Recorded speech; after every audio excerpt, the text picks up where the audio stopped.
ఓం శాంతి. ఈరోజు మురళి డేట్ 6 మే 2025. బాబా చెప్తున్నారు, మధురమైన పిల్లలు స్మృతిలో ఉండేందుకు శ్రమ చేస్తే పావనమవుతూ ఉంటారు. ఇప్పుడు తండ్రి మిమ్మల్ని చదివిస్తున్నారు, తర్వాత వెంట తీసుకెళ్తారు. ప్రశ్న: ఏ సందేశాన్ని మీరు అందరికీ ఇవ్వాలి? జవాబు: ఇప్పుడు ఇంటికి వెళ్ళాలి కనుక పావనంగా అవ్వండి. పతిత పావనులైన తండ్రి చెప్తున్నారు, నన్ను స్మృతి చేస్తే పావనంగా అవుతారు. ఈ సందేశం అందరికీ ఇవ్వండి. పిల్లలైన మీకు తండ్రి తమ పరిచయంను ఇచ్చారు. ఇప్పుడు తండ్రిని ప్రత్యక్షం చేయటం మీ కర్తవ్యం. పుత్రుడు తండ్రిని ప్రత్యక్షం చేస్తాడు అని కూడా అంటారు కదా. పాట: నీ దారిలోనే మరణించాలి. ఓం శాంతి.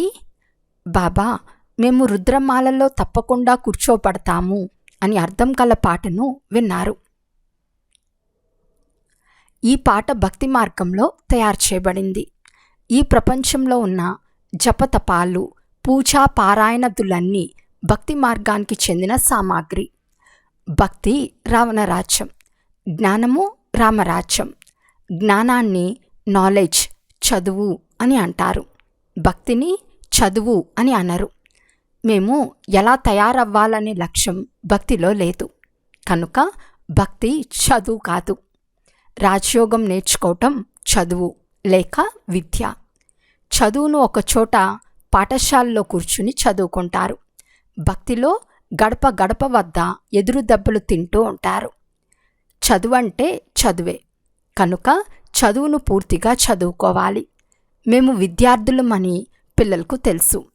చాలామంది తమను విద్యార్థులుగా భావించరు, ఎందుకంటే చదవనే చదవరు. తండ్రిని తండ్రిగాను భావించరు. శివబాబాను సద్గతి దాతగాను భావించరు. బుద్ధిలో కొంచెం కూడా నిలబడిన వారు కూడా ఉన్నారు. రాజధాని స్థాపన అవుతుంది కదా, అందులో అన్ని విధాలైన వారు ఉంటారు. తండ్రి పతితులను పావనంగా చేసేందుకే వచ్చారు. తండ్రిని ఓ పతిత పావన రండి అని పిలుస్తారు. ఇప్పుడు తండ్రి చెప్తున్నారు, పావనంగా అవ్వండి. తండ్రిని స్మృతి చేయండి. తండ్రి సందేశాన్ని అందరికీ ఇవ్వండి. ఈ సమయంలో భారతదేశం వైశాలయంగా ఉంది. ఇంతకుముందు ఇదే భారతదేశం శివాలయంగా ఉండేది. ఇప్పుడు ఆ 2 కిరీటాలు లేవు. ఈ విషయం కూడా పిల్లలైన మీకు మాత్రమే తెలుసు. ఇప్పుడు పతిత పావనులైన తండ్రి చెప్తున్నారు, నన్ను స్మృతి చేస్తే మీరు పతితుల నుండి పావనంగా అవుతారు. స్మృతి చేయటంలోనే కష్టం ఉంది. స్మృతిలో చాలా కొద్ది మంది మాత్రమే ఉంటారు. భక్తుల మాల కూడా కొంతమందిదే కదా.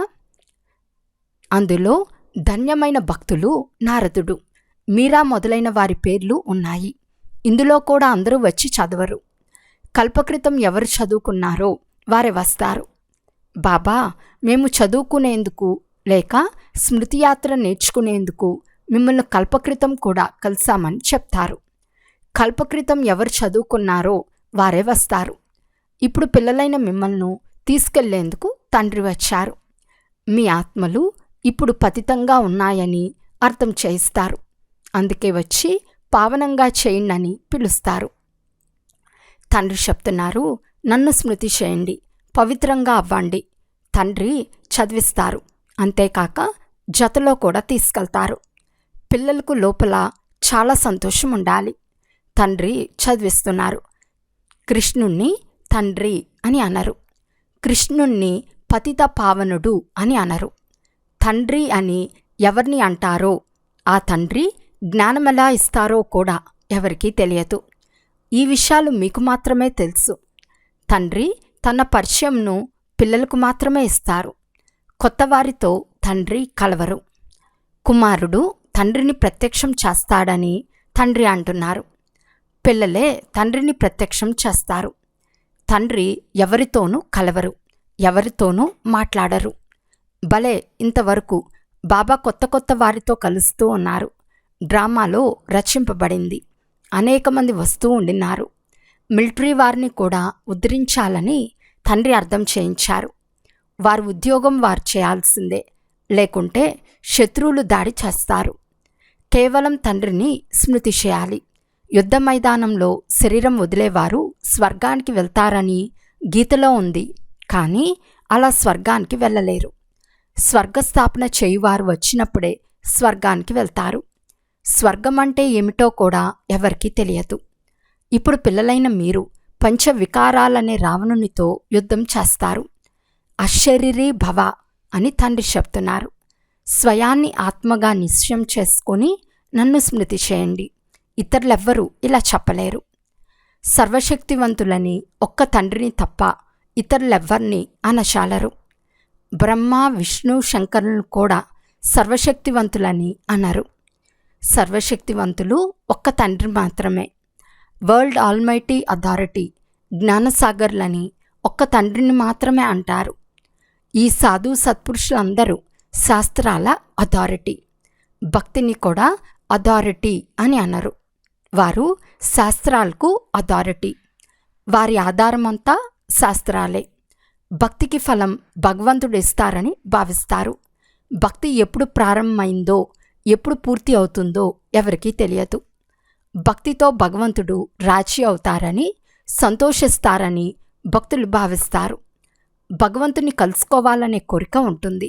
అయితే వారు ఎవరి భక్తితో రాజీ అవుతారు? వారినొక్కరినే భక్తి చేసినప్పుడే కదా వారు రాజీ అయ్యేది. మీరు శంకరుని భక్తి చేస్తే తండ్రి ఎలా రాజీ అవుతారు? హనుమంతుని భక్తి చేస్తే తండ్రి రాజీ అవుతారా? సాక్షాత్కారం అవుతుంది, అది తప్ప ఇంకేమీ లభించదు.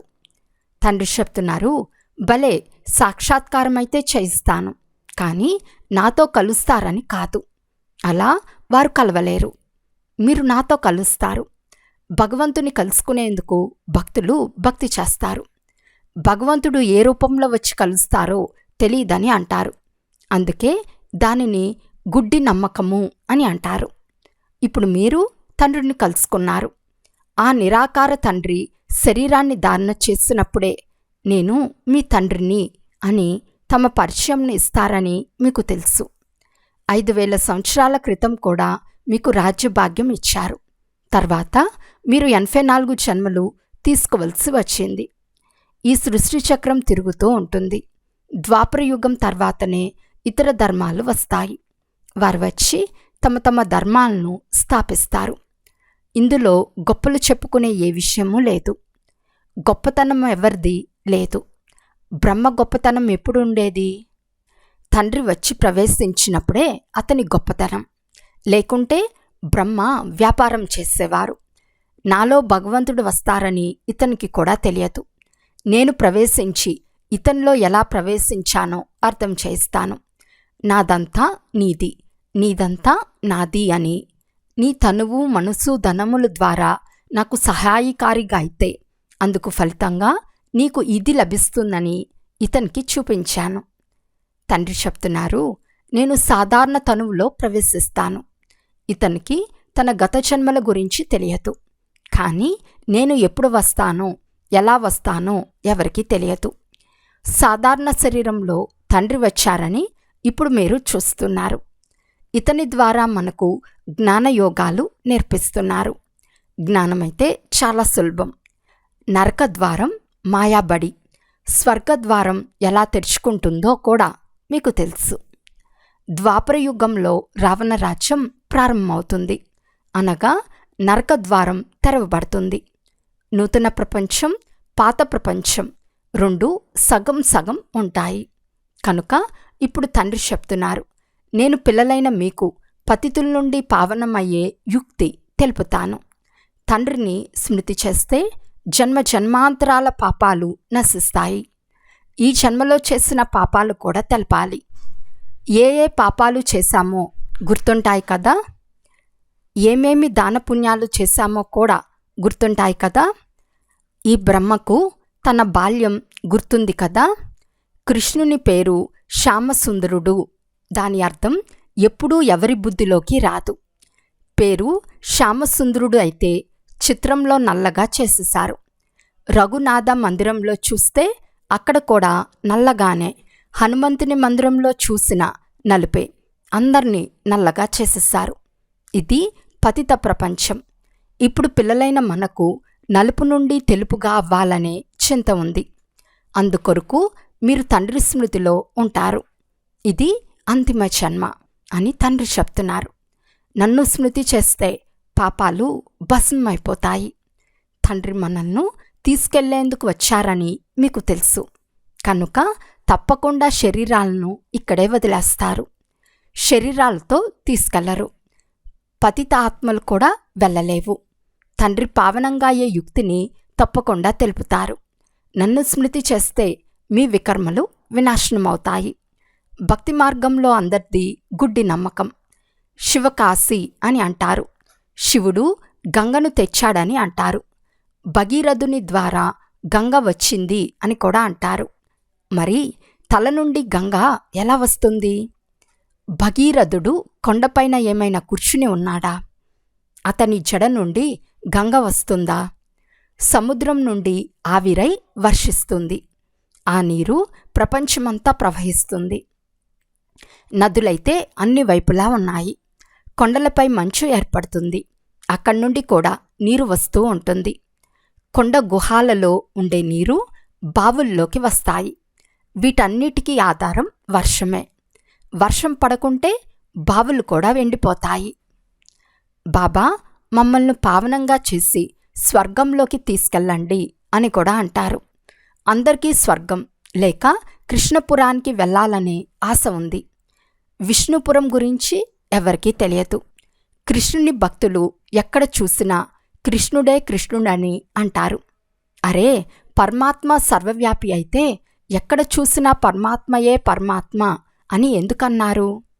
పరమాత్ముని భక్తులు ఇవన్నీ వారి రూపాలే అని అంటారు. ఈ లీలలన్నీ వారే చేస్తున్నారని అంటారు. భగవంతుడు లీలలు చూపించేందుకు రూపాన్ని ధరించాడని అంటారు. కనుక ఇప్పుడు తప్పకుండా లీలలు చూపిస్తారు. పరమాత్ముని ప్రపంచాన్ని స్వర్గంలో చూడండి. అక్కడ మురికి అనే మాటే ఉండదు. ఇక్కడైతే ఎక్కడ చూసినా మురికే. పరమాత్మ సర్వవ్యాపి అని కూడా అంటారు. పరమాత్ముడే సుఖమిస్తారని అంటారు. పుత్రుడు జన్మిస్తే సంతోషిస్తారు, మరణిస్తే మళ్ళీ దుఃఖిస్తారు.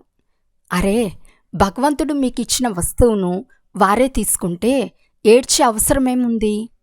సత్యుగంలో ఏడవటం మొదలైన దుఃఖాలు ఉండవు. మోహాజీత్ రాజును ఉదాహరణగా చూపించారు. ఇవన్నీ అసత్య దృష్టాంతాలు. వాటిలో ఏ సారమూ లేదు. సత్యుగంలో ఋషులు మునులు ఉండరు. ఇక్కడ కూడా అటువంటి విషయాలు జరగవు.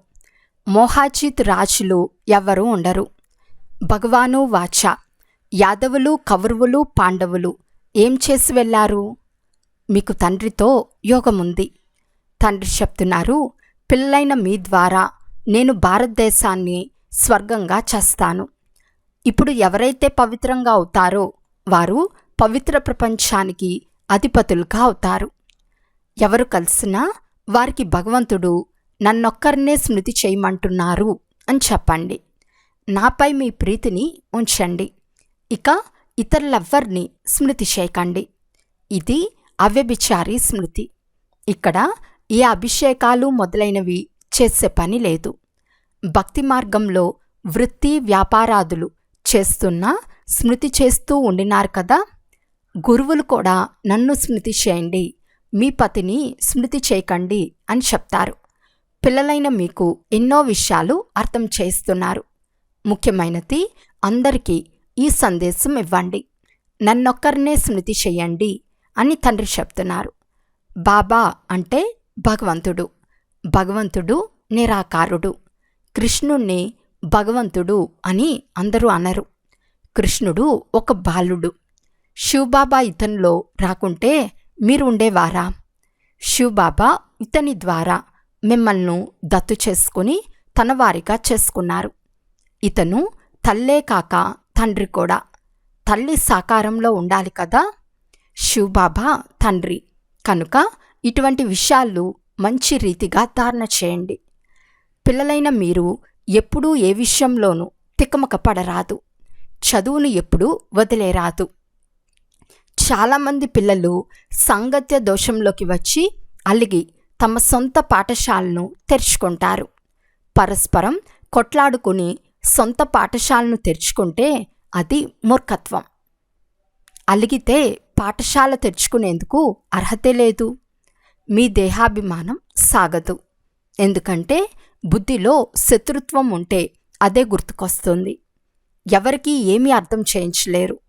ఎవరికి జ్ఞానం ఇస్తారో వారు వేగంగా ముందుకెళ్తారు. కానీ జ్ఞానం ఇచ్చిన వారు కొంతమంది కింద పడిపోతారు. నాకంటే వారి స్థితే బాగుంది అని కూడా అర్థం చేసుకుంటారు. చదువుకునేవారు రాజులుగా అవుతారు. చదివించేవారు దాసదాసీలుగా అవుతారు. ఇటువంటి వారు కూడా ఉన్నారు. పురుషార్థం చేసి తండ్రి కంఠహారంగా అవ్వాలి. బాబా, జీవించి ఉండే నేను మీ వారిగా అయ్యానని తండ్రితో చెప్పాలి. తండ్రి స్మృతి ద్వారానే నావా ఆవలి తీరానికి చేరుతుంది. అచ్చా, మధురాతి మధురమైన అపురూపమైన పిల్లలకు మాతాపిత బాప్దాదాల ప్రియ స్మృతులు మరియు గుడ్ మార్నింగ్. ఆత్మీక పిల్లలకు ఆత్మీక తండ్రి నమస్తే. ఆత్మీక తండ్రికి ఆత్మీక పిల్లల యొక్క ప్రియ స్మృతులు మరియు నమస్తే నమస్తే నమస్తే. ధారణ కొరకు ముఖ్య సారము. ఫస్ట్ పాయింట్, ఎప్పుడూ ఏ విషయంలోనూ తికమక పడరాదు. పరస్పరం అలిగి చదువును వదిలేరాదు. శత్రుత్వంను చేసుకొనుట కూడా దేహాభిమానమే. సాంగత్య దోషం నుండి మిమ్మల్ని మీరు చాలా సంభాళించుకోవాలి. పావనంగా అవ్వాలి. మీ ప్రవర్తన ద్వారా తండ్రిని ప్రత్యక్షం చేయాలి. సెకండ్ పాయింట్, ప్రీతి బుద్ధి కలవారిగా అయ్యి ఒక్క తండ్రి అవ్యభిచారి స్మృతిలో ఉండాలి. తనువు మనసు ధనం ద్వారా తండ్రి కార్యంలో సహయోగులుగా అవ్వాలి. ఈరోజు వరదానము. న్యారే మరియు ప్యారే అంటే అతీతంగా మరియు ప్రియంగా అయ్యే రహస్యాన్ని తెలుసుకొని రాజీగా ఉండే రాజయుక్త భవ. ఏ పిల్లలకైతే ప్రవృత్తిలో ఉంటూ న్యారే ప్యారేగా అయ్యే రహస్యం తెలుసో, అంటే అతీతంగా మరియు ప్రియంగా అవ్వటం తెలుసో, వారు సదా స్వయంతో కూడా రాశిగా ఉంటారు. ప్రవృత్తిని కూడా సంతోషంగా ఉంచుతారు. దానితో పాటు సత్యమైన హృదయం ఉన్న కారణంగా బాబా కూడా సదా వారిపై రాశిగా ఉంటాడు. ఇలా రాశిగా ఉండే రాజయుక్త పిల్లలకు తమ పట్ల మరియు ఇతరుల పట్ల కూడా ఎవ్వరిని న్యాయాధికారిగా చేసుకునే అవసరం ఉండదు. ఎందుకంటే వారు తమ నిర్ణయాన్ని వారే తీసుకుంటారు. అందువలన వారికి ఎవ్వరిని న్యాయాధికారిగా, వకీలు లేక జడ్జిగా చేసుకునే అవసరమే ఉండదు. స్లోగన్.